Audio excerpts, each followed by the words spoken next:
Jadi di kesempatan yang sejuk ini ya, walaupun habis hujan ini, saya harap sih nggak menurunkan semangat teman-teman untuk mendapatkan materi dan jelas ilmu-ilmu yang bermanfaat bagi kita as desainer dalam mencari referensi gitu ya. Jadi izinkan saya sebelumnya untuk membahas tema workshop kali ini itu apa sih sebenarnya. Jadi judul workshopnya sendiri itu Next Window. Talk show ya, sorry. Tema talk show-nya sendiri Next Window yang dimana kita bakal ngebahas dan lebih sharing ya untuk mendapatkan pengalaman-pengalaman dari narasumber nanti yang bakal kita panggil. Gimana sih cara seorang profesional designer bisa mendapatkan inspirasi dan bagaimana mereka bisa mengolah inspirasi itu menjadi karya yang kalau bisa dibilang orisinil gitu ya. Nah, saya kasih clue dulu buat si narasumber kita kali ini. Beliau seorang founder dari studio desain Typespace, juga mengajar di kampus BINUS as dosen ya. Dan banyak juga proyekan-proyekan yang sebelumnya beliau ini kerjakan gitu. Jadi mari dengan hormat dan meriah kita sambut Kak Iman. Kak Iman, tempat dan waktu dipersilakan.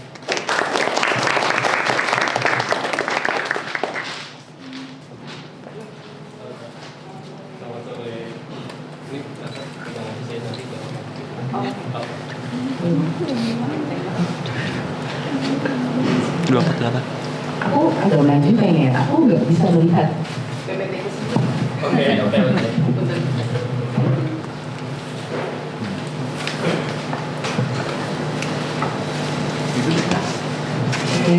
Tes, halo. Bisa lebih kencang nggak? Biar aku nggak usah ada tenaga ngomongnya. Kayak ngomong kecil tuh langsung ada. Kami sedikit agak berisik aja soalnya. Gak apa-apa sih. Gak apa ya? Gak apa-apa. Oke. Kenalin dulu, perkenalkan, mungkin ada beberapa yang udah ketemu sama saya di Fragment ya. Kenalkan, nama saya Maniar. Saya adalah creative director dari satu studio yang masih bayi, namanya Typespace. Typespace itu baru ada tahun 2022, jadi usianya baru 2 tahun gitu. 2 tahun ya? Baru 2 tahun. Waktu itu saya temennya Iyo, background dikit ya. Mungkin teman Iyo juga temennya teman-teman semua di sini, dan itu kita datang sama teman-teman semuanya, terus ngobrol sedikit, jadi mungkin dari situ kita akhirnya bisa ngobrolin tentang ini gitu. Semoga mendapatkan ini ya, pengetahuan ya, meskipun sedikit ya gitu ya. Oke, boleh next. Oke, kita kan membahas tentang referensi ya. Waktu itu sempat curhat gitu, kayak gimana nih Kak minum referensi gitu. Saya sebagai milenial, saya kaget mendengar itu dari Gen Z yang native, digital native gitu. Kenapa kalian merasa kurang referensi, sedangkan kalian adalah orang yang paling ahli berinternet di dunia ini gitu. Jadi agak kurang relate, tapi mungkin ini bisa menjadi jalan. Mungkin karena teman-teman terlalu banyak sumber, jadi nggak tahu gimana memanfaatkan, bisa jadi gitu ya. Oke, boleh next. Bolehlah next aja lagi. Jadi kalau misalnya berdasarkan definisi ya, cari di internet banyak banget definisi tentang referensi. Tapi kalau misalnya referensi untuk desainer ya, kita bisa deskripsikan itu dia sebagai alat untuk kita bikin desain itu jadi lebih bagus. Intinya kayak gitu. Dan visualnya itu bisa macam-macam banget gitu. Dan dengan referensi kita bisa dapat original ideas, juga bisa dapat gayanya seperti apa, dan kita juga bisa ngerti ini kira-kira bakalan dibawa kemana. Intinya referensi itu membantu kita untuk mendeskripsikan apa yang lagi kita kerjain. Kadang-kadang kita tuh dapat klien yang nggak tahu maunya apa. Pernah nggak kayak gitu? Ya, kayak, aduh gue nggak tahu nih mau gue apa gitu kan. Lo aja nggak tahu gimana gue gitu kan.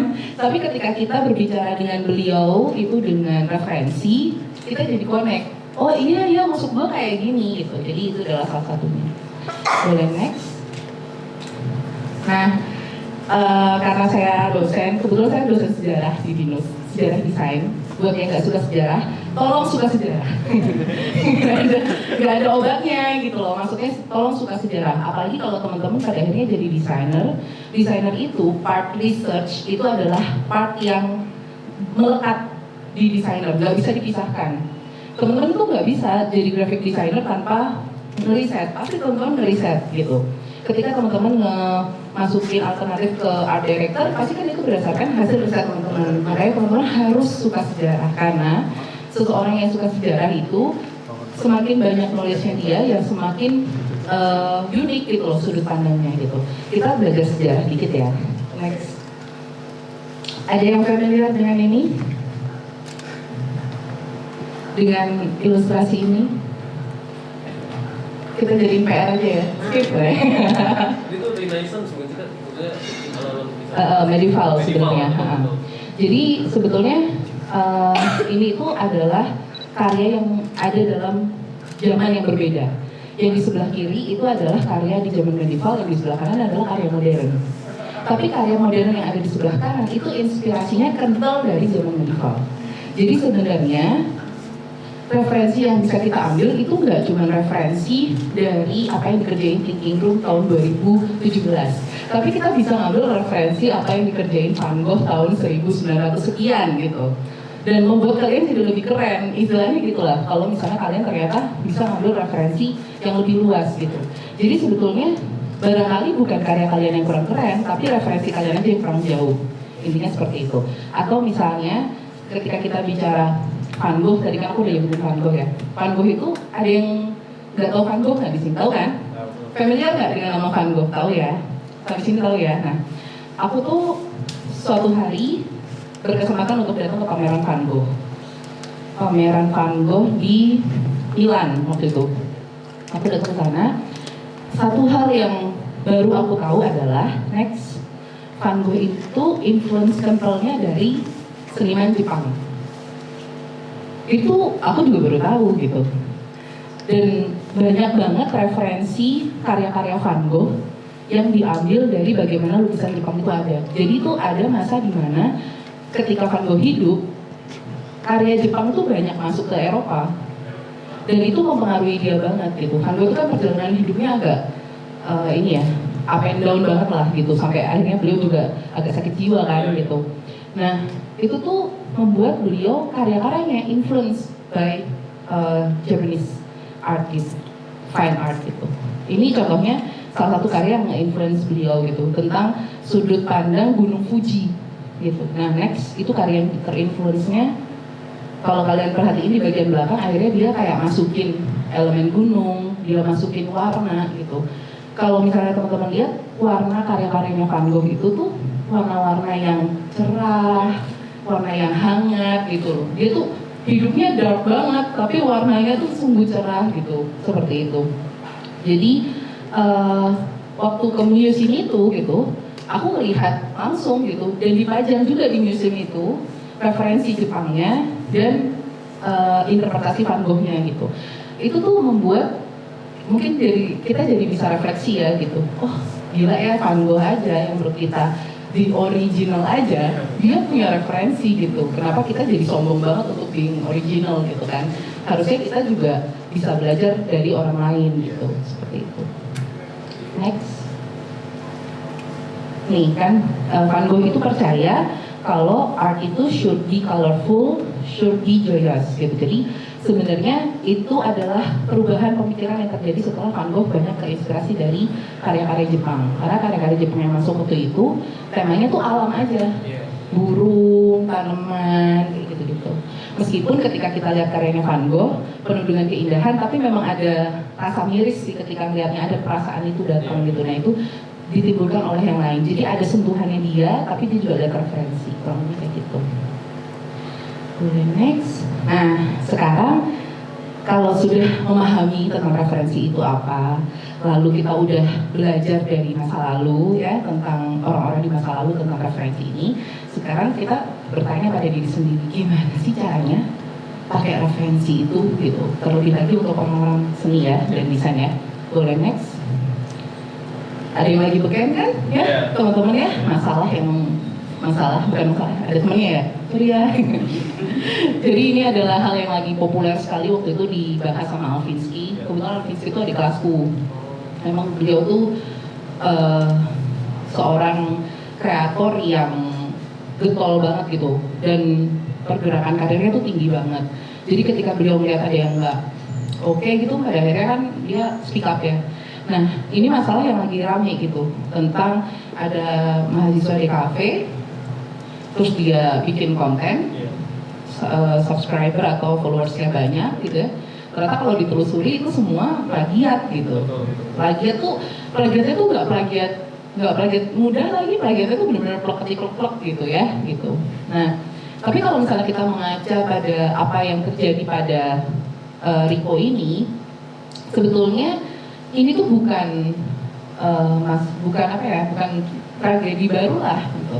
Kejadian plagiarisme itu terjadi secara berkala, ada aja gitu masalah itu. Misalnya kayak waktu itu tuh sempat ramai di Twitter, ada orang yang klarifikasi bahwa desain yang dia bikin itu nggak ada izin untuk dipakai di sebuah gelas plastik minuman. Kenapa? Karena dia bikin desain itu untuk ajang KitKat waktu itu. Jadi dia nggak mau orang KitKat ini salah paham kalau dia akhirnya ngejual desain itu ke minuman ini gitu. Jadi dia akhirnya clarify, berangkatnya dari situ gitu loh. Nah ternyata masalahnya bukan lagi tentang plagiarisme tapi tentang pencurian karya juga gitu. Atau misalnya yang cukup terkenal Rabbit Town, yang aku nggak pernah datang ke sana. Ada yang pernah ke sana nggak? Rabbit Town itu katanya dia meniru banget ya sebuah tempat wisata juga di Amerika atau di mana gitu. Kebetulan aku nggak kesana dan nggak mau kesana juga sih gitu. Jadi tapi itu ternyata lumayan ramai tentang itu. Jadi kasus-kasus bagaimana referensi ini dijadikan pegangan itu ternyata dia nggak baru. Riko ini bukan yang pertama kali. Sebenarnya itu terjadi secara berkala. Dan kita harap kita semua yang ada di sini tuh supaya nggak terjebak lah dalam kondisi itu gitu. Next. Jadi sebenarnya kalau dibilang menggunakan referensi itu tidak sama dengan mencuri. Kita bisa bilang kita pakai referensi itu artinya kita nggak mencuri gitu. Jadi kita itu nggak nge-copy karya orang, tapi kita memanfaatkan design experience-nya. Jadi dari karya itu kan ada experience-nya gitu untuk membuat sebuah yang unik. Itu yang kita ambil. Kita ambil sedikit riset dari sini, sedikit riset dari sini, sedikit riset dari sini. Kita nggak bikin dari nol gitu. Dan akhirnya kita bikin jadi desain baru. Gitu sih. Boleh next? Ini saya mau nanya sebentar sih. Masalah desain experience ini mungkin beberapa teman-teman juga baru dengar istilah itu gitu. Apakah desain experience yang dimaksud itu pengalaman kita sebagai orang yang melihat desainnya merasakan sesuatu, atau desain experience itu lebih ke bentuk berupa visual yang bisa diambil, atau emang gimana sih kan sebenarnya? Macam-macam sih sebenarnya, tergantung sudut pandangnya apa gitu. Bisa saja experience-nya adalah experience dari si kreator ini ketika dibikin. Ada juga experience kita ketika menikmati karyanya gitu. Jadi sebetulnya respon dari si karya itu juga bisa diobrolin ke sana gitu. Sebenarnya ini ya teknisnya ya. Yang pertama, supaya nggak terjebak, kita pakai different references. Kan ada references ya, artinya lebih dari satu. Gitu. Jadi pakai beberapa referensi dari satu proyek. Saya pernah waktu tesis mentok karena saya terlalu berkiblat pada satu ilmuwan. Sampai akhirnya dosen saya akhirnya ngingetin, "Man, ini kamu terlalu satu kiblat nih gitu. Supaya lebih original gitu ya, coba cari beberapa kiblat gitu untuk bikin satu keputusan." Itu sih, itu pertama. Terus yang kedua adalah hati-hati dengan details gitu. Jadi ketika teman-teman mengcopy karya orang, misalnya mengcopy itu dalam artian ATM lah, amati tiru modifikasi lah gitu ya, kalian harus hati-hati sama detail-detail yang dia buat. Karena detail yang dia buat itu dibuat dengan keputusan yang sudah dia pikirkan. Tapi ketika kamu copy itu aja, belum tentu keputusannya sama dengan keputusan kalian. Paham nggak sampai sini? Jadi misalnya nih, mau bikin lampu itu misalnya, kita mau bikin lampu itu kan ada detailnya ya, misalnya kayak ternyata dia itu motifnya itu bentuknya segitiga. Nah kita menginterpretasikannya ya udah kita bikin karya kita jadi segitiga aja, padahal decision si desainer itu terhadap segitiga itu mungkin bukan visual aja, mungkin sebenarnya bukan estetika aja, tapi function juga. Tapi function itu nggak berhasil kita capai karena kita nggak paham kalau itu tuh tujuannya itu gitu. Jadi ketika teman-teman punya referensi yang detail, tolong hati-hati. Karena barangkali ternyata detail itu tuh dicapai dari hasil sebuah pertimbangan yang panjang gitu. Sedangkan teman-teman ambilnya cuman, ya udah diambil aja gitu. Terus yang ketiga adalah hati-hati untuk, kalau teman-teman ini seharusnya nggak dilakukan ya, untuk menggunakan ilustrasi orang untuk jadi referensi. Karena untuk plek semuanya diambil, karena kalau kamu plek ambil semua, kesalahan-kesalahan yang dia buat itu juga kamu ambil semua. Ya maksudnya barangkali referensi kamu tuh ada yang meleset di dalamnya gitu, itu kamu ambil aja semua gitu. Nah itu harus hati-hati gitu. Jadi menggunakan referensi itu nggak nyuri, tapi harus dilakukan secara hati-hati aja gitu, banyak pertimbangannya. Ke sana sih. Boleh, next. Terakhir adalah terus di mana kita bisa dapat referensi gitu. Dari tadi lu ngomongin caranya, pakai, artinya, tapi di mana kita bisa nyari referensi itu? Nah, kalau yang ini sudut pandangku cukup personal. Aku akan nge-share gimana aku dapat referensi. Bukan gimana ya, bukan di toilet gitu ya, maksudnya di toilet itu dari mana gitu ya. Boleh, next. Yang pertama dari pengalaman. Jangan di-play dulu. Ini bukan pengalaman saya soalnya, ini kan dari akunnya Taylor Swift ya. Jadi aku tuh dulu pernah kerja iseng magang pas tahun kedua kuliah. Tahun kedua kuliah itu kan harusnya belum magang ya, tapi aku iseng aja daftar apply gitu di email. Karena temanku yang harusnya magang nggak keterima. Terus aku bilang, email lu tuh jelek, cara lu nge-email tuh jelek. Terus dia bilang, Allah lu juga nggak bisa kali keterima. Terus aku menantang diriku, kalau gue keterima gimana? Terus akhirnya aku apply di tingkat 2 dan aku keterima dengan teknik email yang aku percaya diri itu ya. Terus ternyata aku keterima di studio set designer. Jadi itu khusus untuk ngerjain set. Set designer itu biasanya dilakukan oleh personal, tapi ada sebuah studio di Jakarta namanya Palka Studio Design. Dia tuh studio bentuknya, jadi bukan personal. Dia ngerjain set buat iklan dan film. Karena backgroundku advertising, jadi aku merasa kayaknya cocok kalau magang di sini untuk bisa dapat experience gimana sih bikin set gitu.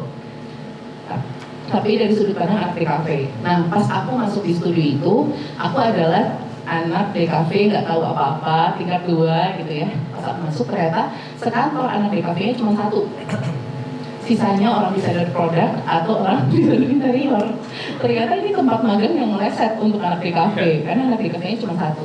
Dan anak DKV ini tugasnya, waktu itu namanya Kak Sela ini tugasnya cuma 1. Dia tugasnya adalah menginterpretasikan storyboard dari agensi. Jadi kalau misalnya teman-teman tahu ini jurusannya apa? Ada yang advertising nggak? Nggak ada ya? Ada. Mana yang advertising? Ada. Jadi kalau misalnya teman-teman tahu proses bekerja di agensi itu ya, klien itu menghubungin agensi, terus agensi akhirnya bikin konsepnya diturunin, mentoknya sampai apa? Sampai storyboard. Habis itu dibawa ke PH storyboard ini.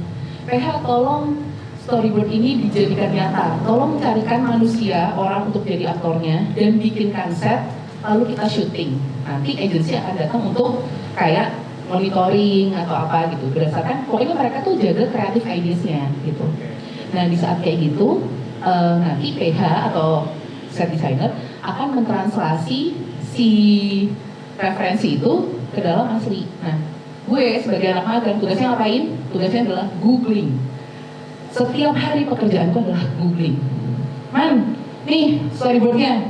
Lo lihat ada kursi, lo lihat ada meja, lo lihat ada ini. Coba googling 50 kursi, googling 50 meja, googling semua barang yang ada di dalam storyboard itu. Aku harus cari 50 versinya setiap hari. Jadi aku jadi ahli Google waktu itu.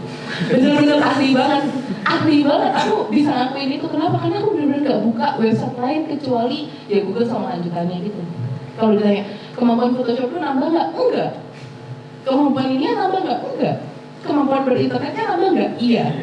Gitu. Karena bener-bener kayak terus habis itu aku bikin cari 50 foto kursi, aku kasih ke bos aku akan filter itu jadi 10, lalu 10 itu dia kasih ke agensi akan filter itu jadi 3, dikasih ke klien itu akan bilang, gue suka yang A, terus si set designer ini akan nyari barang A itu seantero Jakarta.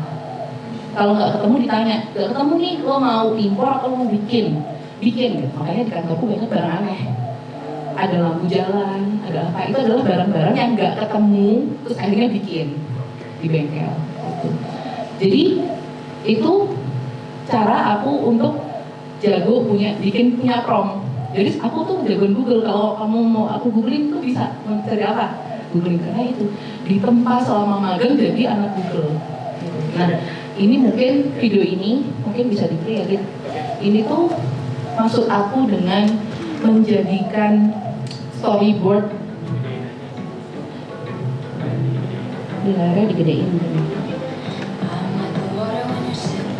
menjadikan referensi, dari referensi kemudian jadi real gitu ya. Sekarang kan ceritanya cuma kayak Taylor ketemu pohon, kayak ketemu lampunya lampu apa gitu.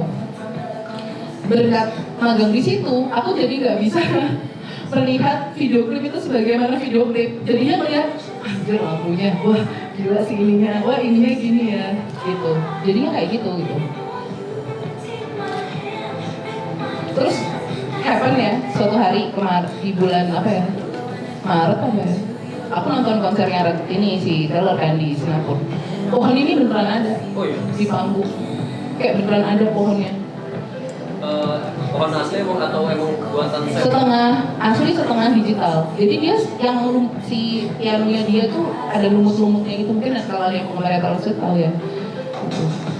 Jadi kayak gimana ternyata ini kerjaan enak di kafe tuh ini cuma sampai ini doang. Udah sampai sini itu udah kerjaan turunan lagi gitu. Tapi kita bisa kerja di bidang ini gitu. Udah stop. Mereka asik kan ya nontonnya? Enak ya? Kalau kita nonton aja lah. Gak jadi.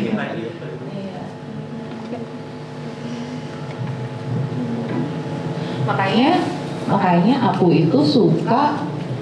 Aku bawa deh. Bentar. Sorry. Aku bawa tapi di sana.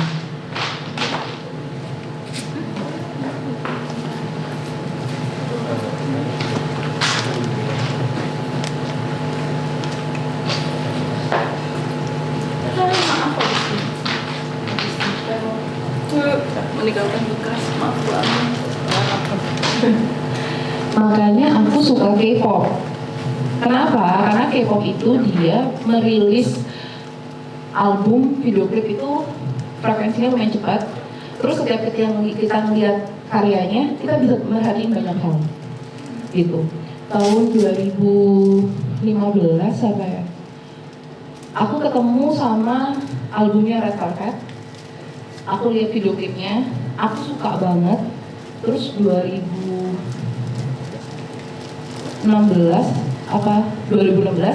aku dapat kesempatan ke Korea, aku pergi ke SM, lihat ternyata mereka pamerin storyboardnya. Jadi mereka ngerilis itu si proses kreatifnya gitu. Jadi mereka nggak cuma kayak gimmick-gimmickan aja, tapi mereka benar-benar ngerilis storyboardnya. Jadi video klip yang aku suka banget itu aku udah pernah lihat storyboardnya gitu. Nah itu cara proses untuk bisa lihat, dapat ide, referensi itu karena menurut aku itu ya experience gitu. Aku berusaha untuk memasukkannya ke dalam hidup aku gitu. Terus akhirnya happen untuk ini, tapi mungkin anak DKV relate ya, jajan. Kalian suka jajan benar-benar nggak penting nggak? Kalau sudah itu maka selamat Anda sudah DKV, karena jajan sesuatu yang nggak penting. Maksudnya aku misalnya kayak aku, ini mungkin nanti bisa lihat ya, ini adalah album 2 dari banyak album yang aku beli, cuman karena menurut aku pengen pegang kertasnya. Kalau misalnya di Twitter, visualnya kelihatan nggak kelihatan, fotonya HD nggak, HD ketemu, tapi ketemu kertas, permukaan kertasnya ketemu nggak gitu. Mungkin ini bisa diwakili sama sedikit ya untuk pegang. Coba kamu pegang tekstur ini. Iya nggak? Ada tekstur yang beda nggak? Keset-keset aneh gitu nggak? Apa ya? Nih, ini juga nih. Ini lembut sih, tapi entah kenapa kayak ya semi keset gitu. Iya, pernah nggak ketemu sama tekstur itu Jarang sebenarnya? sih. Iya kan? Biasanya keset sekalian gitu. Kalau nggak, Iya. licin sekalian gitu. Kertas impor gampangnya. Teman-teman nggak akan punya dapat pengetahuan kertas impor itu bagus kalau teman-teman nggak pegang gitu loh. Nah itu tuh sebenarnya salah satu teknik ya, teknik maksudnya untuk cari referensi atau apa, jajan pegang gitu ya, barangnya dipegang, dilihat, diperhatikan teksturnya gimana, grainy nggak, licin nggak ya gitu, teknik cetaknya gimana ya gitu. Ini dibuka, ini dibuka aja asalkan kembali lagi seperti semula. Ntar mau ambil lagi, itu banyak perintilannya soalnya. Foto 4. Oke, terus lanjut. Sambil perhatiin ya, tetap ya. Oke, lanjut. Nah ini ya, yang tadi aku bilang ya. Jadi menambah pengetahuan itu sama dengan menambah unique keyword search kalian gitu. Jadi kalau misalnya kalian belajar sejarah, kalian jadi bisa nambahin kata tambahan. Misalnya, kalian selama ini cuma nyari kata dekoratif doang. Tapi ketika kalian masukin medieval dekoratif ya keluarnya medical dekoratif gitu. Jadi kayak menurutku belajar dan menambah kosakata itu akan membuat bisa kalian jadi lebih unik gitu. Itu sih. Mungkin kadang pengalaman dari teman-teman tuh kan kita punya bayangan nih, kita tuh mau meriset tipe yang kayak gimana gitu. Tapi emang kehalang dengan tembok besar di apa ya, keterbatasan pengetahuan tentang kosakata tuh jadi yang keluar referensi aku biasa aja gitu. Jadi ketika kita mau nyari referensi yang spesifik dengan apa yang kita mau, kadang emang perlu tahu si kosakata banyak gitu. Betul. Terus tahu dari mana kosakata itu kira-kira? Dari baca kan? Dari baca, dari ngobrol, dari apa segala macam gitu. Ada satu buku yang itu buku pelajaran. Aku baca buku itu karena itu buku kuliah. Tapi aku suka banget sama buku itu sampai aku bawa kamar mandi, aku bawa tidur, aku bawa apa. Judulnya Desain dan Kebudayaan, punyanya Pak Bigafdo. Bukunya orangnya abu-abu, baca deh. Itu dia menjelasin ke kita tentang Galileo, tentang filsuf. Itu tuh dalam cara yang sangat mudah dipahami gitu. Jadi kalau ada kesempatan untuk jajan, maka jajanlah buku itu. Kalau kalian hafal sebuku itu, kalian akan dapat banyak banget kosakata baru. Gitu. Jadi jualan ya, terusnya ada jualan ya. Aku tarik berapa gitu. Ini mungkin bisa diklik ya. Jadi palkadisem.com ini tempat kerja dulu guys. Jadi kerjaannya kurang lebih kayak gini. Nih, di scroll aja ke bawah. Nih, bikin set-set kayak gini loh.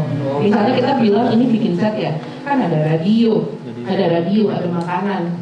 Dari agensi mah ngasihnya cuma sketsa gitu kan. Tapi begitu dia masuk ke set design kan kita harus ini. Makanya alasan kenapa ketika kita lihat film sama lihat sinetron itu filmnya beda. Padahal aktris sinetron itu kalau main bagus juga.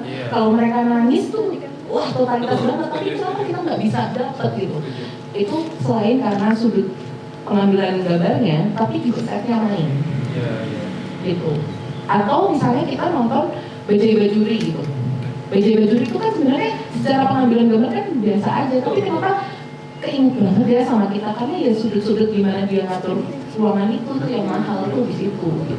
Terus mungkin kadang kalau masih dibahas di ranah film, setahu saya ya, untuk beberapa kali lihat podcast dan interview film-film akhir-akhir ini, set film itu ngaruhin banget si aktor ini untuk berakting gitu. Karena semakin matang setnya, makin ke bawah suasana mungkin. Oh iya, mungkin bisa jadi. Iya. Jadi sebenarnya kalau set designer itu, dia itu mengerjakan semua yang tidak hidup di dalam kamera.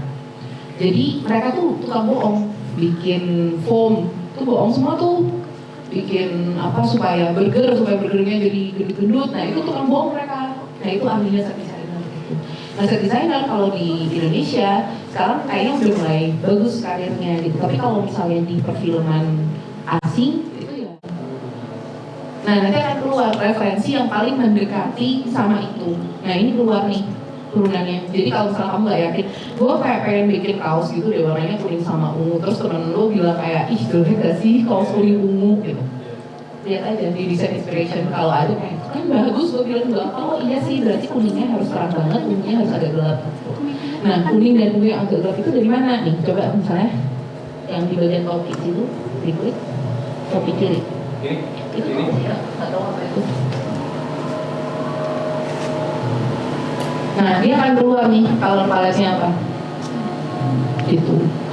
Jadi kemampuan mencari via website itu sebenarnya juga akan membantu teman-teman ya. Gitu. Mulai sekarang teman-teman kalau nyari jangan cuma nyari di Pinterest. Soalnya Pinterest juga kadang-kadang dia foto itu kan kena pantulan cahaya, kena apa. Jadi kita nggak bisa pick color langsung. Gitu. Nah, coba cari lewat berbagai jalur. Pinterest oke, tapi kalau lewat yang lain juga oke. Itu sih. Itu website ada website lainnya. Salah satu website yang paling aku suka tuh ini nih yang paling bawah. Fabian Burkhardt itu adalah cara aku untuk ngambil warna karena aku tuh alirannya lumayan Swiss. Ini gampang sih. Mau kita untuk ngambil kodenya tinggal diklik aja. Itu kalau kamu klik. Ya? Iya udah ke copy. Biasanya kalau misalnya teman-teman pengen cari kombinasi warna, terus alirannya Swiss, ngambilnya langsung dari sini aja. Langsung ketik ambil aja gitu. Ini sangat memudahkan dan aku sangat suka sama website ini dan aku selalu bagi ke mahasiswa aku yang nggak punya kepekaan warna. Ada aja kan ya mahasiswa yang kayak gitu, kalian gitu nggak kan? Asistensi, aduh kombinasi warnanya enggak Nah biasanya aku ajarin ya ini. Gitu ya, boleh next. Oke. Terus selanjutnya adalah cara untuk mendapatkan referensi adalah ketemu sama teman yang inspiring. Aku punya teman, ini foto kita pas baru sidang, sampai ini kemarin, baru bulan lalu ketemu, gitu. Kita masih temenan baik, masih temenan kental banget, dekat banget sampai sekarang, gitu. Dua temanku yang lain ini, yang paling kanan, itu dia ngambil S2 di Jepang. Yang tengah ngambil S2 di Milan. Aku nggak mau rugi dong punya teman yang pernah tinggal lama di Jepang dan di Milan. Akhirnya aku sedot tuh informasinya gitu. Temanku yang pulang dari Milan ini, dia itu kuliah di Milannya tuh di Domus. Domus itu salah satu graphic design institut di Milan yang terkenal sekali, yang menghasilkan banyak banget graphic designer dunia terkenal. Nah, suatu hari temanku ini happen untuk bisa lolos di Domus dan akhirnya kuliah di sana dan lanjut kerja di sana bentar. Aku merasa selama ini influence-ku itu banyaknya dari Jepang dan Korea dan Inggris. Jadi yang aku amati itu hanya graphic design Inggris, graphic design Jepang dan Korea. Aku butuh nih perasaan Eropa. Aku butuh nih pengetahuan Eropa gitu.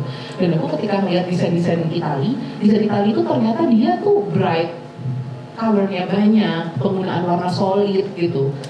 Yang sebetulnya cocok banget sama apa yang aku sekarang kerjain di Touchspace sama teman-teman seniman yang suka banget pakai bright color. Salah satu seniman kita ada Ilham suka banget pakai bright color. Nah, aku pengen tahu nih kalau sudut pandang Itali itu gimana ya gitu. Tapi kan mahal ya sekolah di Itali gitu ya. Akhirnya aku ngambil aja dari Nina. Aku bilang ke Nina datang ke Bandung tuh aku bilang gini, aku kenal sama Nina tuh bukan komentar, aku udah kenal, tapi aku bener-bener bilangnya kayak gini, Nin, aku mau minta diajarin graphic design Itali itu kayak gimana, tolong ajari aku. Terus dia bilang gini, gimana ya? Coba kamu tahu Bruno Munari nggak? Terus aku kayak, siapa yang udah mulai sekarang aku cari tahu Bruno Munari. Terus Bruno Munari. Aku searching siapa ini Pak Bruno Munari ini gitu.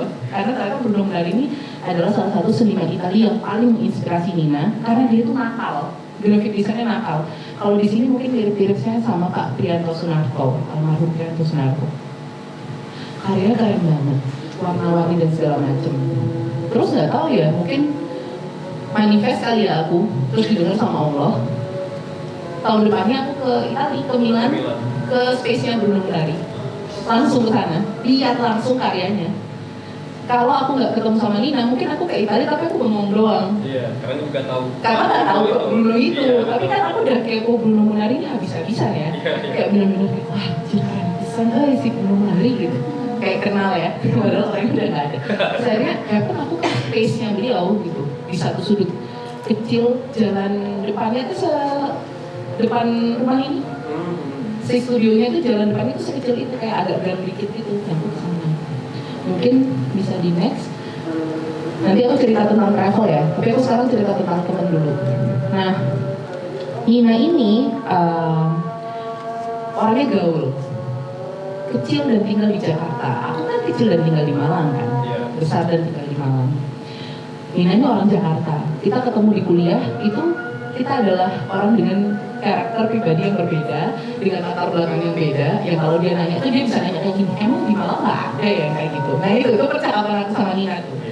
Nah sampai akhirnya pas aku bikin Tap Space, aku kepikiran untuk gimana kalau Tap Space itu mengeluarkan satu produk gaul, produk yang gaul yang dipakai sama anak gaul. Nah syarat untuk bisa bikin produk gaul apa? Ya kita harus approach anak gaul dong. Gimana sih bikin produk gaul gitu? Akhirnya aku approach Nina untuk jadi art director di marketingnya produk Tap Space yang ini. Jadi kita bikin produk, terus kita minta tolong Nina untuk nge-art direct marketingnya tuh kayak gimana gitu. Mungkin boleh next. Sorry sebelumnya. Oh iya, aku nggak lupa sih masih di iPadku. Tapi intinya adalah, aku ngasih tahu aja ya biar cepat. Jadi intinya adalah akhirnya kita cari referensi bareng-bareng. Waktu itu kita nyari beberapa referensi, sebelumnya cari referensi photoshoot. Terus kita dapet tuh referensi photoshoot ala-ala Sunset Roller Coaster gitu ya, orang Taiwan kayak gimana sih kalau photoshoot gitu, atau apa gitu. Terus akhirnya kita cari tempat bareng, referensinya juga dikumpulin. Jadi aku sama Nina itu berbagi referensi. Kayak gini gimana? Oh ya bagus, kayak gini gimana? Terus akhirnya kayak ini foto, waktu itu kita foto di Blok M, di Little Tokyo waktu itu. Terus habis itu kita pakai konsep ini, yang kiri itu gambarnya angkasa, yang kanan gambarnya Adrian, ditempel di foto. Fotonya itu fotoku. Jadi aku suka main film, jadi si film tambah ilustrasi gitu, jadi menurutku bakalan bagus gitu. Terus akhirnya jatuh ini gitu. Si kaos ini itu kaos yang ternyata beneran populer guys. Sampai sekarang ada aja yang nanyain, kaos ini masih ada nggak? Kaos ini masih ada nggak? Gitu. Karena memang ya berhasil risetnya. Tapi untuk ngeluarin kaos ini aja kita panjang banget, lama banget kayaknya ya, kayak butuh berapa ya? 3 bulan, 4 bulan ada buat ngerisetnya gitu. Minimal kan sebenarnya kan bikin kaos susah enggak kan? Gampang banget kan bikin kaos gitu. Tapi kita merasa ini risetnya harus dalam, dan ternyata beneran gitu. Ternyata beneran sukses gitu sih penjualan si karya kaos ini. Gitu. Boleh next? Aku terus tadi sedikit aku bahas ya tentang traveling.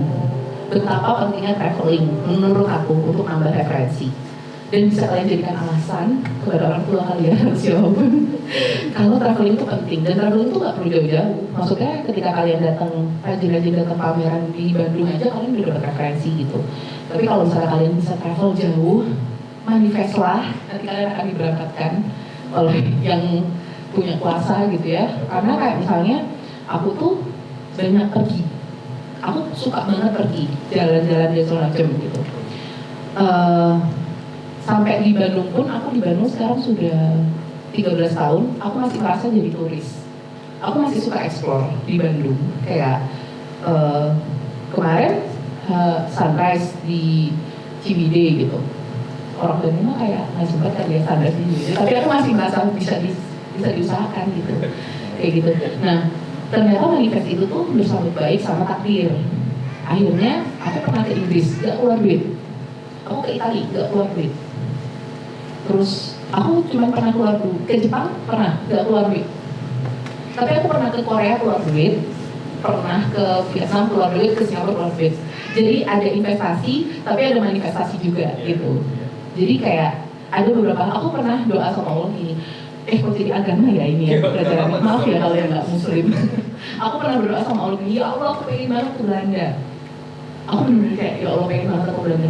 Sama Allah aku dikasih ke Belanda, transit, gak bisa kemana-mana. Jadi doanya kurang lengkap teman-teman. Jadi kalau doa harus lengkap ya. Jangan kayak aku mau ke Belanda, aku beneran dapet ke Belanda tapi cuma transit. Tapi transitku itu bisa ngeliat, kalian tahu nggak jam yang jarum jamnya itu dihapus sama orang itu. Oh iya, tahu.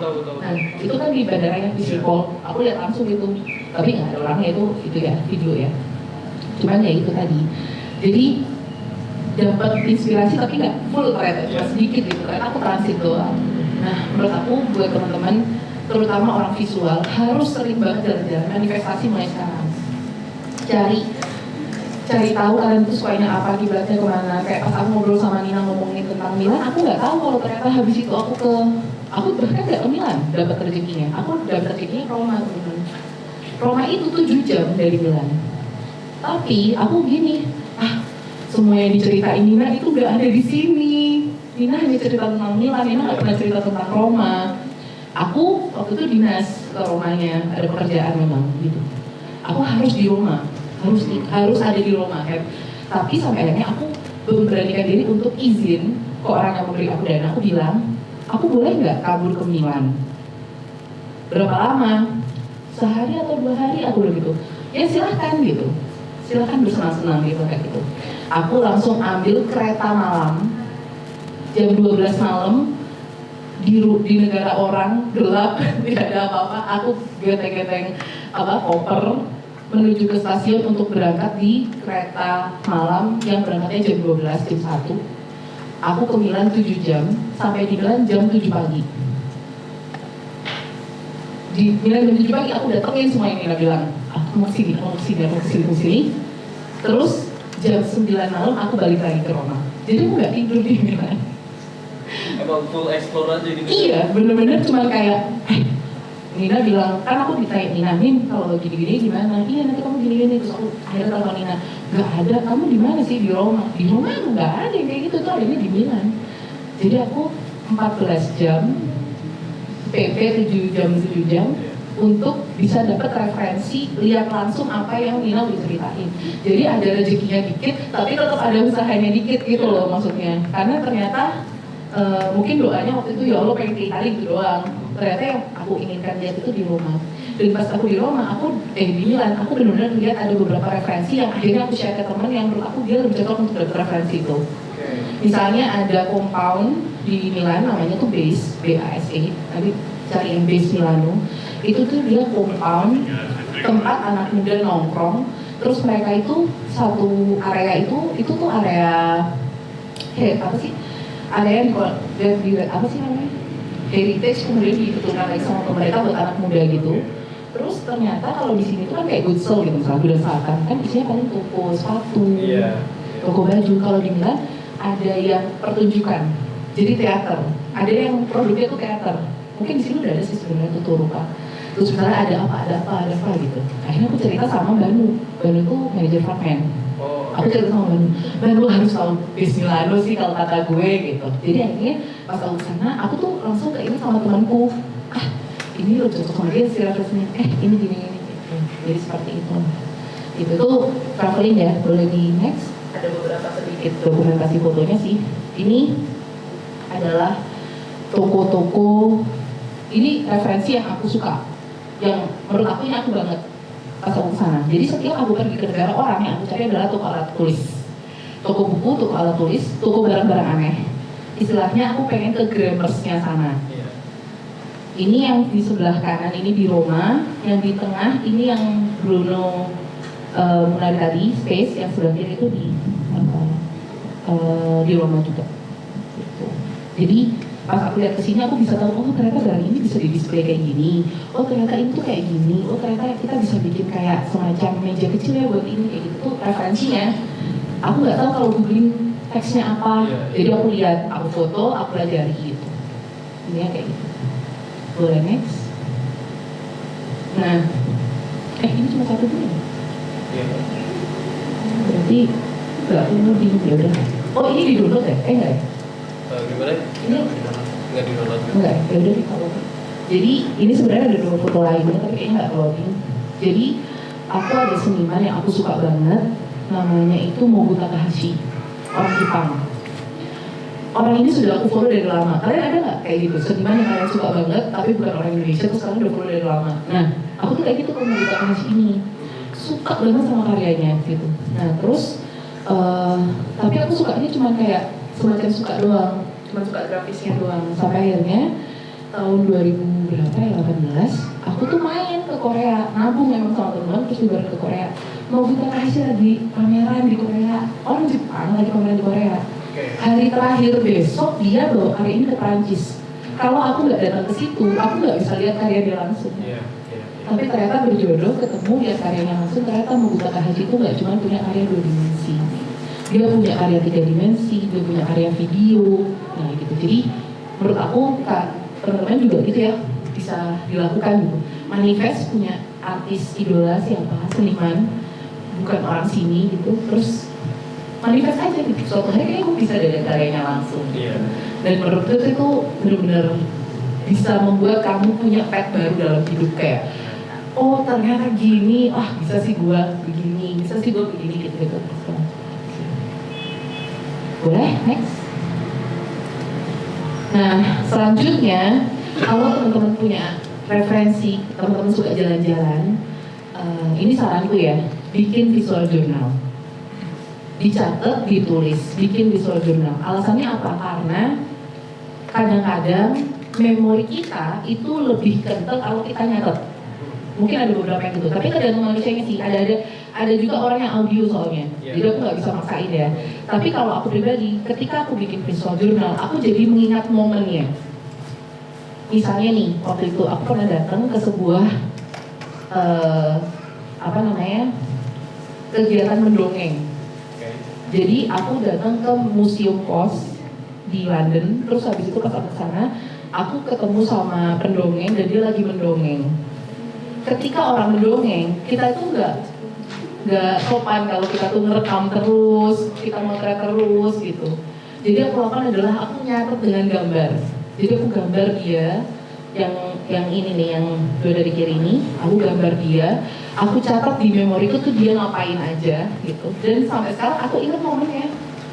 Oh dia mendongeng tentang ini, dia mendongengin ini dan segala macam. Jadi menurutku kayaknya teman-teman juga bisa melakukan ini gitu. Ketika ngobrol sama orang, suka banget sama orang, atau lihat karya orang, coba direkam dengan gambar. Karena kan anak di kafe, jadi bisa ditantang gambar dong. Kecuali kalau gue ngomongnya sama anak ekonomi gitu ya, kayak mereka bisa juga, Kak sorry tapi saya nggak bisa gambar. Oke, tapi kalau anak di kafe bisa dong dikit-dikit lah. Gitu. Gambar gue cuma nggak bagus banget, tapi ya bisa lah gitu untuk akhirnya jadi memori diri sendiri gitu. Oke, next. Nah ya, manifest and start. Jadi intinya seperti itu. Jadi sebenarnya gitu tentang referensi itu gitu. Nah mungkin setelah ini itu tuh aku pengen ngejelasin sedikit kalau masih ada waktu atau apa tentang Typespace. Tapi aku akan bahas referensinya dari mana aja. Jadi boleh di next. Misalnya Typespace itu inspirasinya dari mana? Dari kakek tua ini. Kakek tua ini adalah almarhum, inspirasiku sekali. Namanya almarhum Prima Ditabrani, yang bukunya kalian mungkin punya, yang tulisannya sulit dibaca meskipun berbahasa Indonesia karena terlalu pintar orangnya. Nah, Pak Prima ini tuh inspirasi ketok palu. Aku sangat inspired by dia. Beliau itu ngajar aku tingkat 1. Aku lagi kuliah, ngedengerin beliau ngomong, terus tiba-tiba kayak plus langsung kayak, wah gue mau ini gitu, gue mau bahas tentang ini gitu. Pembahasannya tentang anak waktu itu. Pak Prim itu menceritakan tentang anak itu tuh bisa berimajinasi, anak itu tuh bisa menggambar seperti bercerita dan segala macam di level yang menurut aku sama pentingnya dengan keadaan politik. Yang kayak membuat aku mikir kayak, selama ini kan aku punya banyak teman anak teknik. Ketika kumpul, apa yang mereka obrolin menurut aku akan berpengaruh tentang negeri ini. Tapi kok kalau gue ngerjain tugas di mana, kayaknya ini gak ada hubungannya sama polemik negeri ini ya, gitu. Tapi ketika ngobrol sama Pak Prim bisa membuat kita merasa apa yang kita lakukan ini tuh sama pentingnya, gitu. Ternyata ini tuh menarik banget, karena dia juga pembaca gambar prasejarah juga dan segala macam gitu. Jadi aku benar-benar terinspirasi banget sama beliau ini. Dan akhirnya next di tahun kedua kuliah, aku dan beberapa temanku kuliah, kita bikin komunitas. komunitasnya itu di bawah jembatan layang sama anak-anak di sana. Terus kita ketemu langsung sama semua apa yang Pak Prim bilang. Anak-anak itu menggambarnya begini di lapangan, beneran lah. Anak-anak itu menggambarnya begini, hah beneran lah gitu. Sampai ada anak yang deket banget sama kita, tapi orang kamu itu heran sampai tanya, Kak, kok bisa sih dia deket sama kalian? Terus kita merasa kayak, lah emang kenapa? Karena ternyata anak itu sering dituduh suka mencuri.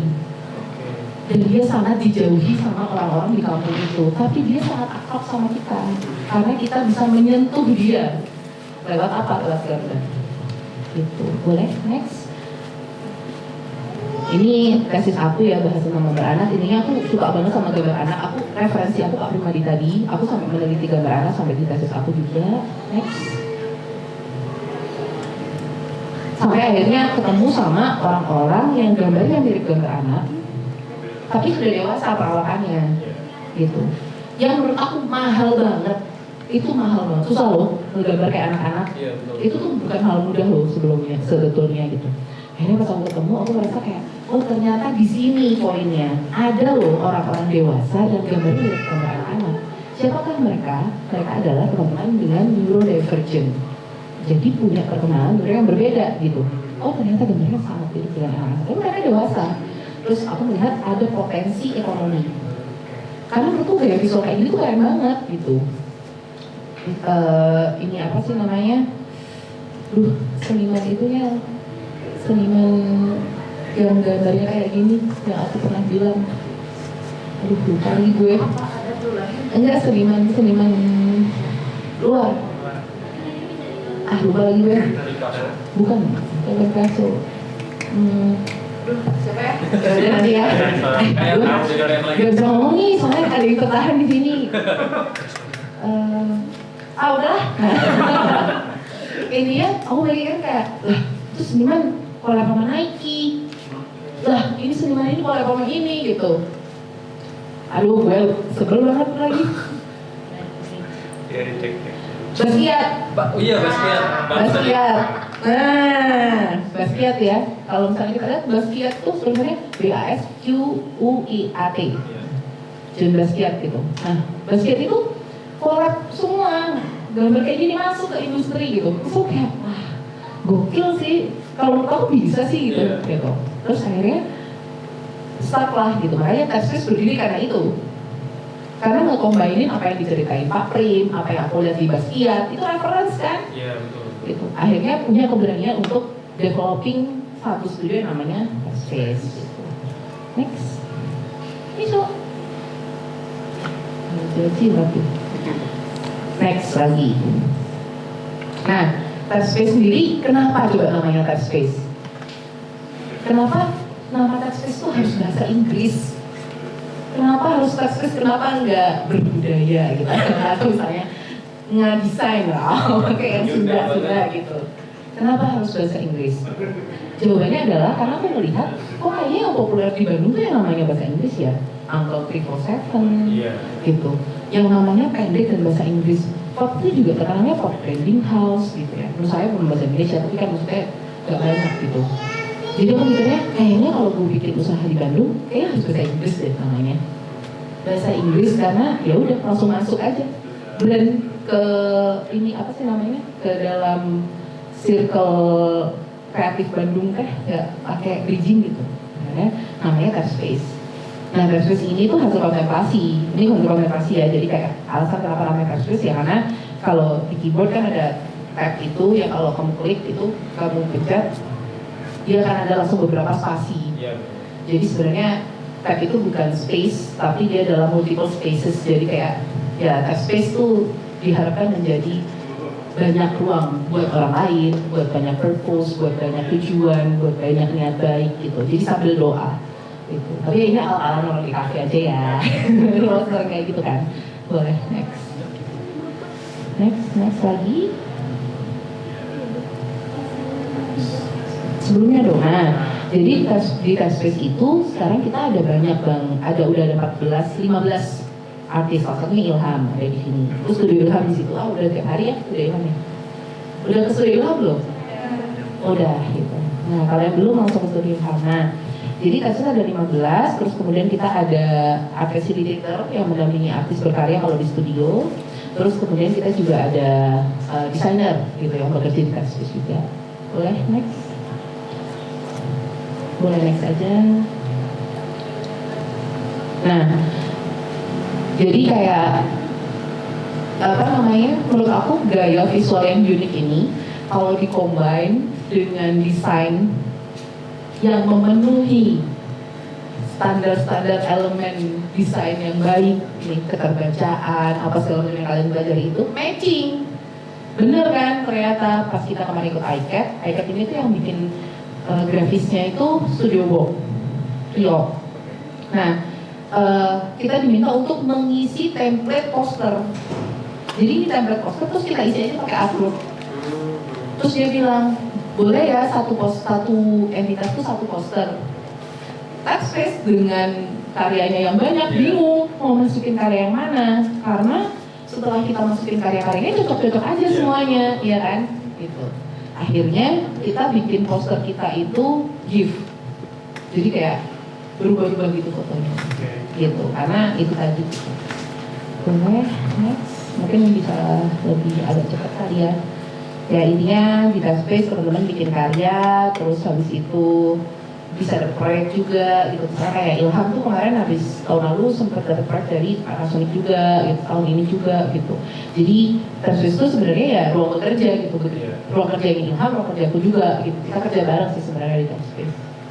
Next aja, next lagi, next lagi. Nah ini kayak kalau ditanya definisi, akhirnya Taxspace sekarang definisinya berubah selama 2 tahun. Akhirnya kita bilang kita neurodiverse studio. Yang orang-orang kayak, apa itu neurodiverse gitu. Nah kita dapat referensi neurodiverse ini dari mana sih? Dari tamu. Jadi kita dapat tamu dari Amerika yang memang kita janjian. Orang Indonesia tinggal di Amerika, autistik dewasa, bikin lembaga namanya Autism Career Pathways. Dan beliau ngajarin ke kita, ada loh istilah-istilah. Kalau misalnya lu nyebutin seniman dengan disabilitas, maka tuli masuk, netra masuk, sedangkan kita enggak. Kita kan pengennya tuh yang neurodivergent aja. Jadi kita nyebutnya sekarang adalah neurodivergent. Aku ini adalah neurotypical. Tipikal aja, nggak beda. Nah, orang neurotypical kalau sama neurodivergent berada di satu kelompok itu namanya neurodiverse. So, we call ourselves neurodiverse studio. Studio yang isinya ada orang neurodivergentnya dan ada orang neurotypicalnya gitu. Jadi istilah itu lahir dari mana? Dari hasil ngobrol sama seorang autistik dewasa itu namanya Mbak Maisy Sukantio dari Amerika.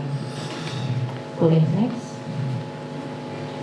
Ini ya si glosariumnya ya, teks-teksnya ya gitu. Jadi ngomong tuh ada dasarnya gitu. Gue tuh yang ngomong ini dasarnya ini, gue ngomong ini dasarnya ini gitu ya. Itu gunanya referensi teman-teman. Next. Dan ini gak usah deh, next. Gak ada hubungan sama referensi. Udah ini bisa lanjut-lanjut aja. Jadi sebenarnya apa aja nih yang kita kerjakan di Taxspace gitu ya. Bikin huruf, bikin typeface, bikin karya. Ini karya Ilham nih. Ini karya Ilham sebelah kanan. Boleh lanjut.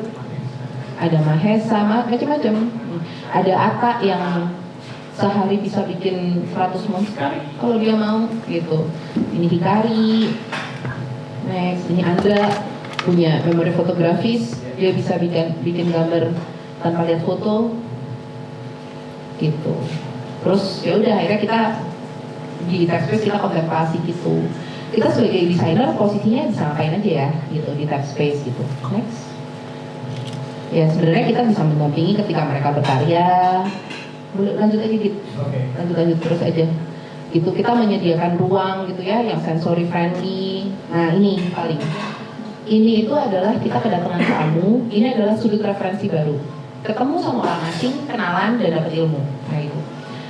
Waktu itu kita dapat tamu dari Art Leaders Program Australia Council of the Arts. Isinya tuh orang-orang dari Asia Pasifik yang akhirnya ikut residensi sebagai art leader dan mereka tuh residensinya di Bandung. Satu kelompok itu ada 5 orang pergi ke Taxspace dan menjadi tim Taxspace selama 2 hari. Macam-macam, ada orang Indonesia, ada orang Australia, ada orang Philippines gitu ya. macam-macam banget gitu. Nah dari sini kita dapat banyak banget referensi karena kita nanya, support studio kalau di negara lu kayak gimana sih? Terus mereka juga nanya, kenalan kita di sini namanya SIM. SIM itu orang Australia, dia tuh ternyata bikin sebuah lembaga bareng sama 2 orang Inggris, namanya Up et al. Itu platform gitu, digital platform. Makanya foundernya bisa 2 orang Inggris, 1 orang Australia. Website. Nah terus kita suatu hari lihat ini apa namanya websitenya British Council, open call syaratnya harus punya kenalan orang Inggris. Wah, aku mikir, siapa ya orang kenal orang Inggris? Gak ada gue kenal orang Inggris. Terus langsung lihat, oh iya, SIM kan punya temen yang orang Inggris. Gimana kalau kita ngajakin temennya SIM? Terus ya aku bilang,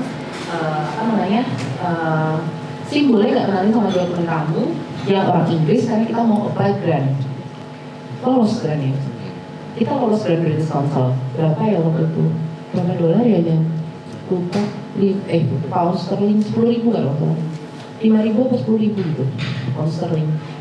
Untuk berkarya, duit dikasih langsung buat berkarya gitu. Dari mana? Dari hasil kenalan, dari hasil ngobrol.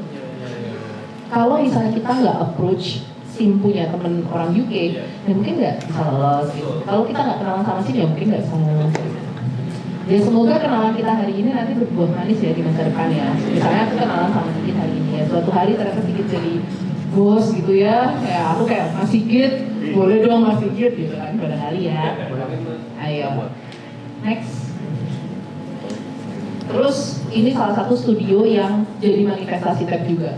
TAP itu sudah kenal sama studio ini dari lama, namanya Studio Koka, supported studio dengan neurodivergent artist yang ada di Jepang. Kiblatnya Taxpress tuh salah satunya Koka ini. Nah, tiba-tiba salah satu tim kami itu yang co-founder Taxpress juga, Rizka, harus nemenin kakaknya melahirkan di Jepang selama 1 bulan. Ya udah, ayo Rizka ke Koka, akhirnya Rizka ke Koka. Dan di Koka situ akhirnya Rizka jadi cerita ke kita pas beliau sudah sampai di Indonesia lagi, beliau cerita, wah ternyata guys di Koka itu sistem berkaryanya kayak gini. Ternyata mereka itu begini, mereka begini, yang susah banget kalau kita dapat di internet karena referensi Jepang, bahasa Jepang semua, ya kan? Apalagi kalau ngomongin sistem, mereka nggak terlalu terbuka ya, tapi kalau kita samperin di kartu kita dapat. Boleh, next. Udah, ini yang pernah kita lakukan aja sih. Next. Ya, jadi ada beberapa hal yang kita kerjakan, misalnya collab sama Grammars gitu ya. Collab sama Grammars juga akhirnya menjadi salah satu hal yang menurut kami itu milestone ya. Karena pas itu kita benar-benar ngerjain semuanya gitu. Tuh. Ini pas ke rumah waktu itu, terus ini kerjasama sama, ini juga menarik. Ini tuh grantnya namanya dari Singapore International Foundation. Kita apply, kita ditolak. Terus tahun depannya kita diajak sama orang yang nerima grant ini untuk kerja bareng sama dia. Jadi kita pernah ngerasain uang dari Singapore International Foundation tapi bukan kita apply. Jadi ternyata jalur Tuhan tuh dari mana-mana. Kita apply ditolak, ternyata kita diajak sama orang yang berhasil lolos untuk kerjain itu. Gitu sih. Terus collab, nah ini yang sekarang lagi running ya, British Constitusi. Ini 2 temennya SIM yang tadi aku bilang, ada Lisa and Jennifer, kita lagi collab sama mereka. Oke, next, udah sih. Terus kalau misalnya ditanya mimpinya sekarang mau gimana gitu, next aja. Kita sih mimpinya kalau sekarang adalah kita tahu knowledge kita tuh terbatas banget. Apalagi terutama di bidang ini ya, neurodivergent, disability, inclusivity gitu tuh, nggak banyak ilmuku gitu. Jadi aku merasa dengan keterbatasan knowledge ini, prinsipnya itu harus terus belajar dan belajar gitu. Kita nggak takut untuk belajar gitu. Kalau ditegur, oke, terus kemudian apa?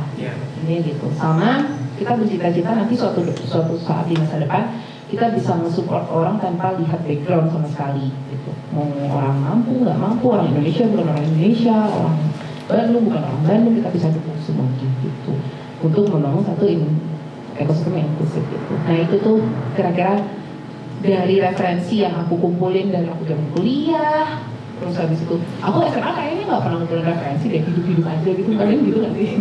Kayak SMA tuh otaknya kalau aku ya fancy sih. Gimana fancy gue bisa bagus, gitu aja. Jadi mungkin referensinya tuh lebih ke fancy gitu. Yang akhirnya referensi kesukaan aku sama pensi itulah yang membuat aku pengen masuk FSRD ITB karena di FSRD ITB ada pasar seni. Sesimpel itu sih. Gue pengen jadi panitia pasar seni gitu. Cita-citaku tuh bukan masuk FSRD ITB, cita-citaku jadi panitia pasar seni. Terus beneran jadi panitia pasar seni. Jadi kayak tercapai sih alhamdulillahnya gitu. Alhamdulillahnya. Jadi kayak itu hal yang gak berkali biasa aja. Jadi kayak berlanjut itu. Hal yang aku cita-citakan waktu SMA itu tuh adalah hal yang sangat berbeda sama apa yang sekarang aku cita-citakan. Tapi aku nggak mendiskreditkan cita-citaku dulu. Menurut aku cita-citaku dulu manis kok gitu. Terus cita-citaku pas kuliah manis juga, lucu juga gitu. Terus cita-citaku yang sekarang dan aku embracing cita-cita yang berubah itu. Terus kalau cita-cita yang berubah, kenapa? Nggak apa-apa dong, kan referensi kita nambah. Gitu. Dan sebagai seorang di bidang DKV, menurut aku kenapa DKV itu adalah jurusan yang laris banget karena kamu bisa jadi apa aja, beneran kamu bisa jadi apa aja gitu. Karena kamu kan namanya desain komunikasi visual, you communicate through visual. Sekarang semua hal itu visual, jadi kamu bisa jadi apa aja. Jadi beruntunglah anak DKV karena lulus dari sini bisa jadi apa aja. You never know, kayak aku waktu itu nggak pernah punya pikiran kalau aku bakal jadi kreatif director dari sebuah studio yang gambarnya unik-unik. Nggak pernah kepikiran untuk jadi ini. Dulu sih aku mikirnya aku pengen kerja di stasiun TV gitu. Dulu cita-citaku itu gitu. Tapi ya sekarang jadi ini ya alhamdulillah sih ternyata not bad gitu. Dan kerja di TV juga nggak apa-apa. Itu sih sekian dari aku. Terima kasih teman-teman sudah menonton.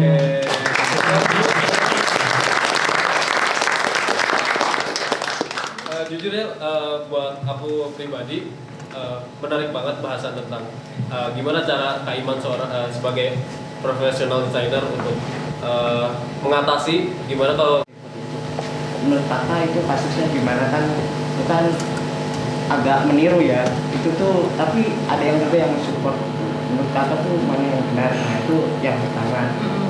Yang kedua, yang tadi stealing itu, yang kata-kata artis itu not stealing, ini dari pengalaman aja sih. Jadi dulu punya teman, jadi setiap kali dia ngegambar itu tuh pakai reference, tapi jadinya hard reference, jadi kayak jiplak gitu. Nah, tapi dia ngomongnya itu fan art atau emang reference gitu. Jadi ngomongnya dia pernah ngomong tuh kayak ini tuh still like artist gitu. Makanya waktu itu pernah baca bukunya Hampiras Still Like Artist, ternyata yang dia omongin itu ternyata kok agak aneh gitu, bertentangan sama bukunya Hampiras gitu. Kayak Still Like Artist tuh kayak mencuri tapi dimodifikasi. Tapi saya bingung tadi karena juga bilang kan mencuri gitu. Nah itu tuh bagaimana gitu? Oke. Mungkin prinsipnya mirip kayak orang Islam boleh gambar nggak? Katanya kalau orang Islam nggak boleh gambar gitu. Jawabannya kan kalau untuk belajar boleh, untuk pendidikan boleh. Kalau kita nggak belajar gambar, dokter nggak tahu gimana gitu. Kalau kita nggak ini kan ada yang bilang gitu. Untuk aku sih mirip ya. Jadi ada momentumnya kita itu belajar dengan meniru persis, dan ada momentumnya kita nggak bisa pakai cara itu untuk berkarya. Gitu. Jadi dulu waktu aku SMP, kayaknya aku kan suka banget sama One Piece. Aku tuh baca One Piece dari aku SD. Waktu ada yang baca One Piece nggak? Waktu waktu Boy Mary kebakar, itu aku nangis di belakang kelas sendiri. Teman-temanku yang bacaannya Nakayoshi itu heran. Lu ngapain nangis gitu? Terus aku suka banget sama One Piece di level aku tuh suka recreate gambarnya One Piece yang penuh banget kan gambarnya dia. Bahkan kalau kita baca komiknya dulu, kita sampai nyari pandamennya di mana ya, gitu kan. Pasti ada Easter egg soalnya. Iya, Easter egg-nya di situ. Aku gambar One Piece, aku nggak kreasiin, aku gambar persis. Kayak aku bener-bener kayak merasa enjoy banget setiap tarikan garisnya itu, kayak aku mengagumi dia. So itu called fan art by fans gitu. Aku suka banget sama karya dia gitu. Nah, tapi sekarang polemik yang terjadi adalah apakah kita boleh jual fan art? Pertanyaannya kan itu. Yang jelas kalau misalnya dia plek banget adegannya, warnanya, apanya semuanya itu pasti nggak boleh dong mengambil keuntungan ekonomi. Tapi yang sekarang lagi diperdebatkan adalah kalau karakternya aja yang diambil, kemudian posenya diubah, itu kayak gimana gitu. Itu kan pertanyaan itu. Nah itu jadi pertanyaan juga bagiku. Tapi karena aku bukan pembuat fan art, jadi aku kayak merasa ya itu hanya jadi pertanyaan aja lah, nggak mengganggu hidupku lah. Tapi mungkin bagi beberapa orang tuh mengganggu hidupnya karena suka ikut kayak Comic-Con atau misalnya apa segala macam. Jadi jawabannya adalah, setahu aku fan art itu tuh nggak pernah ada kata legal, nggak pernah ada kata boleh. Tapi orang-orang tetap jalan karena memang nggak diapa-apain. Jawabannya itu. Nah tapi waktu Rizka pergi ke Koka, beberapa artisnya itu tuh influence berat dari tokoh. Tapi mereka menginterpretasikan itu tuh jauh beda gitu. Jadi mereka merasa gak apa, gas aja. Itu orang Jepang yang bikin gitu. Atau misalnya kayak misalnya apa yang dilakukan Ilham tadi di gambar itu, sebenarnya Ilham itu mengadopsi Van Gogh kan. Van Gogh itu levelnya udah kayak Beethoven. Lu gak perlu minta izin untuk menggambar ulang dengan gaya lu. Makanya kita sebut itu homage, homage. Homage itu adalah kata ketika kamu merespon sebuah karya, yang karyanya tuh ya biasanya di homage itu yang karyanya udah luhur-luhur gitu. Makanya kadang-kadang kalian denger lagu K-pop tiba-tiba ada satu lokasi musik yang familiar, wah ini mah dari karyanya ini gitu. Dari karyanya seniman musik ini gitu. Nah itu tuh dia udah kepala luhur lah gitu, sampai istilahnya kalau misalnya minta izin juga boleh gitu untuk meniru, mengambil sampel gitu, itu nggak masalah gitu. Terus kalau misalnya ditanya apa menurut kakak yang dilakukan dia itu salah gitu, kalau dibilang 2-3 kali ya mungkin kita bisa bilang dia belajar lah. Tapi kalau bikin 41 karya dalam keadaan kayak gitu kayaknya nggak ada pembelajaran yang bisa dia ambil. Dia belajar apa gitu. Soalnya yang dia pelajari itu yang tadi aku bilang ya, ketika kita mengambil detail dari ilustrasi orang, kita juga harus ngambil alasan pengambilan detail dia. Yang dia lakukan kan misalnya dia gambar tangannya, dia misalnya ada orang, terus tangannya begini, dia gambar aja orang tangannya begini, dia nggak tahu kan kenapa tangannya itu begini. Apa yang dilakukan sama artisnya itu nggak dipelajari lebih dalam gitu. Padahal kalau kita pelajari lebih dalam, jangan-jangan yang perlu kita tiru itu bukan gaya visualnya, tapi cara berpikirnya misalnya, atau misalnya gaya visualnya sama tapi kita masukin cara berpikir kita. Nah itu yang dinamakan dengan modifikasi gitu sih. Jadi ya ATM boleh, dalam kasus pembelajaran boleh. Tapi kalau misalnya kamu lagi kuliah studio, terus kamu ATM, ya sebenarnya meleset. Karena kuliah studio itu kejarannya adalah berpikir kreatif.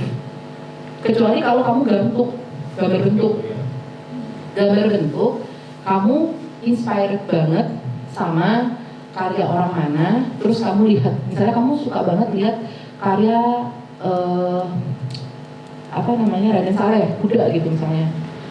Terus habis itu kamu lihat, wah bagus banget, aku mau niru kayak gitu, mau belajar sampai bisa kayak selevel dia, kamu belajar.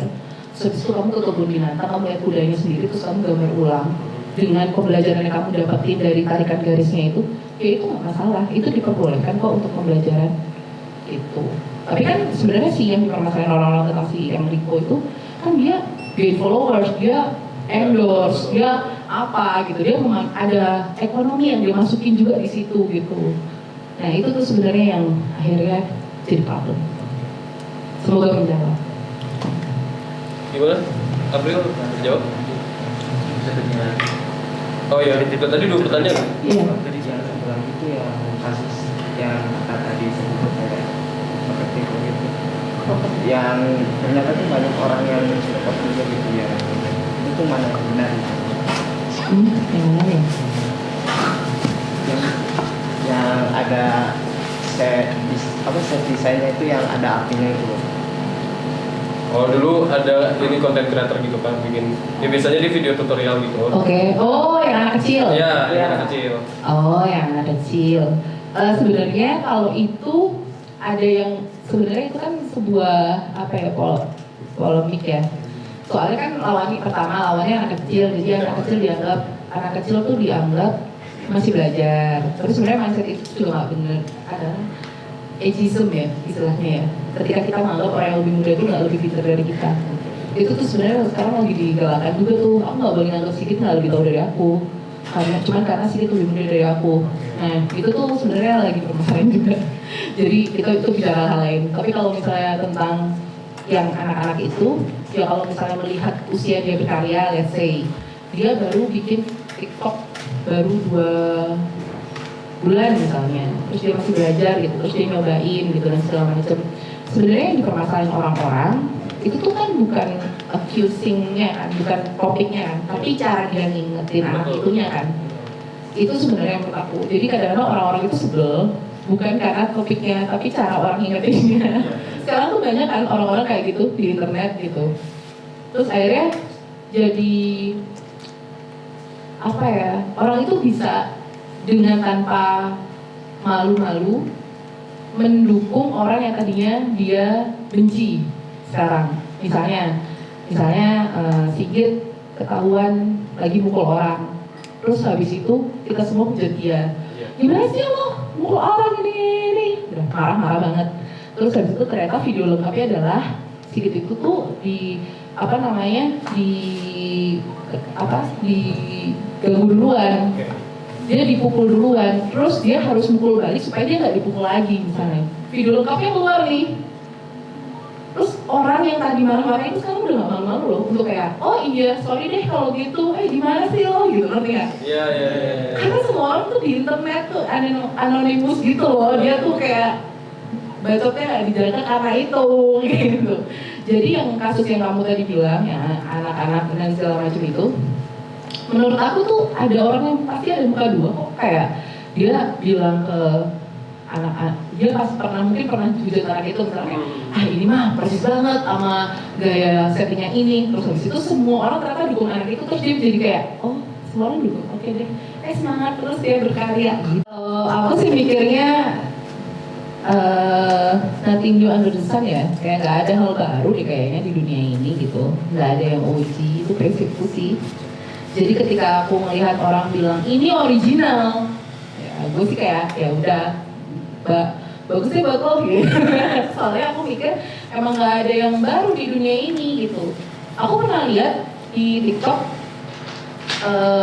sendal kayak gini ternyata bukan hijack. Terus aku kayak lah mirip amat sama hijack gitu. Terus habis itu aku lihat teman aku pakai Nike kayak gini. Terus aku kayak lah, oh gue pikir ini hijack punya kayak gitu. Jadi kan kayak nggak ada yang baru ya di dunia ini ya gitu. Pasti ada modifikasinya gitu. Jadi ya benar menurut aku kayak. Tapi aku sebenarnya kurang setuju sama kata undetected plagiarism ya. Itu kesannya kayak pada akhirnya menghaluskan kata plagiarism. Iya betul. Jadi kalau aku sih lebih suka kayak nggak ada yang OG di dunia ini, tapi ya and then what gitu. Ya nggak apa-apa gitu. Asalkan kita masih punya etika aja sih. Lebih ke etika aja gitu, etika berkarya aja gitu. Udah tahu itu punya orang gitu. Ya jangan kemudian dicuri gitu aja sih sebenarnya.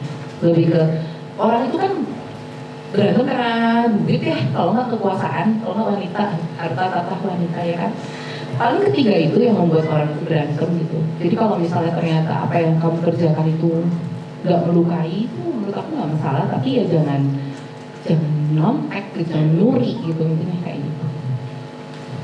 Banyak juga kok karya-karya, maksudnya kayak si Van Gogh aja. Bapak Van Gogh, Pak D Van Gogh aja gunungnya ngelihat dari gunung Jepang gitu, ya kan? Kayak ya mungkin itu dari lukisan Jepang terinspirasi dari mana gitu. Iya, betul.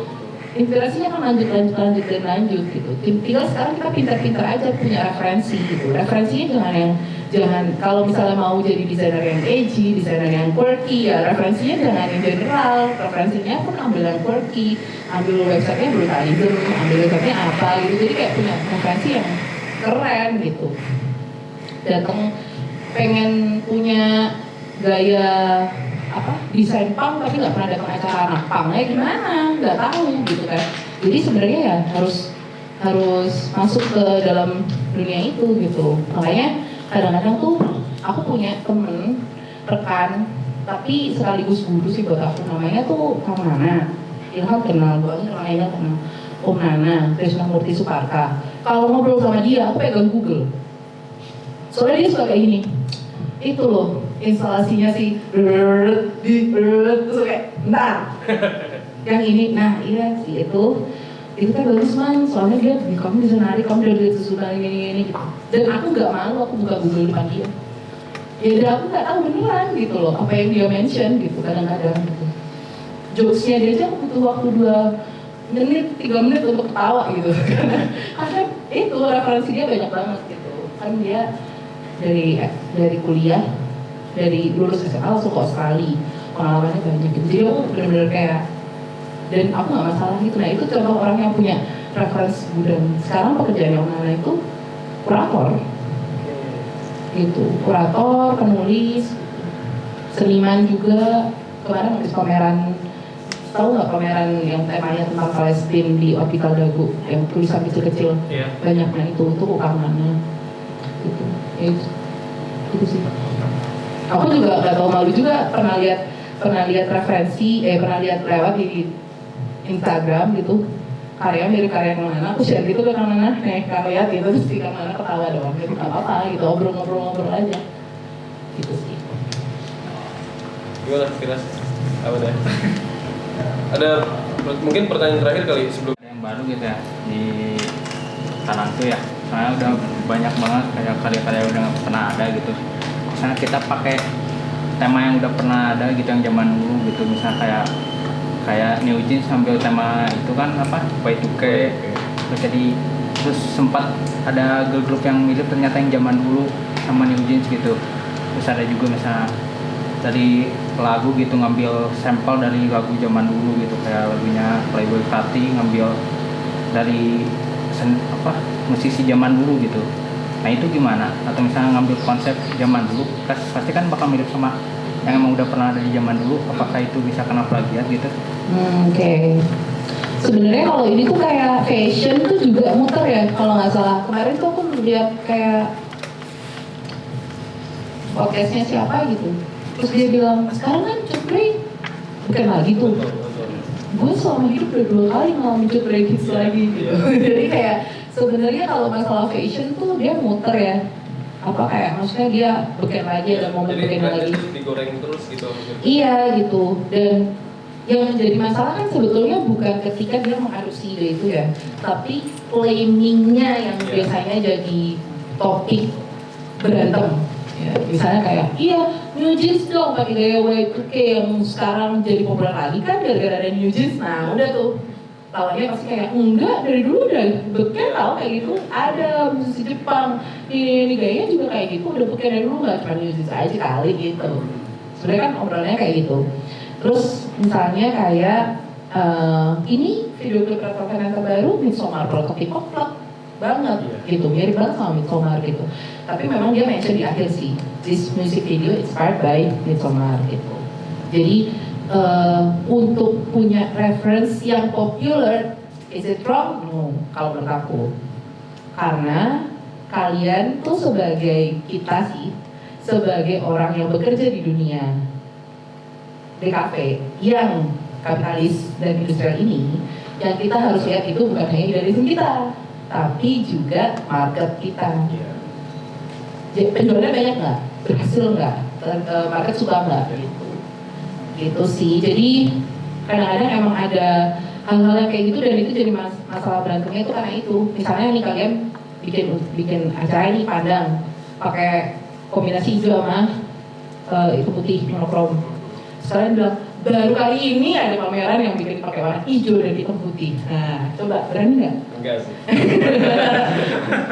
Ya sebenarnya itu kan yang jadi masalah. Atau kita mau bagus bikin pakai warna hijau dan hitam putihnya gitu. Itu pasti mau tadinya bumi ini tenang, air ini tenang menghanyutkan, itu jadi ombak kenceng banget. Unpas ngapain lo ngomong kayak gitu gitu. Ada aja pasti nanti muncul hal-hal kayak gitu. Jadi sebenarnya yang bikin berisik itu claimingnya. Tapi apakah hal-hal yang claiming berisik itu adalah efek samping? Ya belum tentu. Bisa aja dibikin.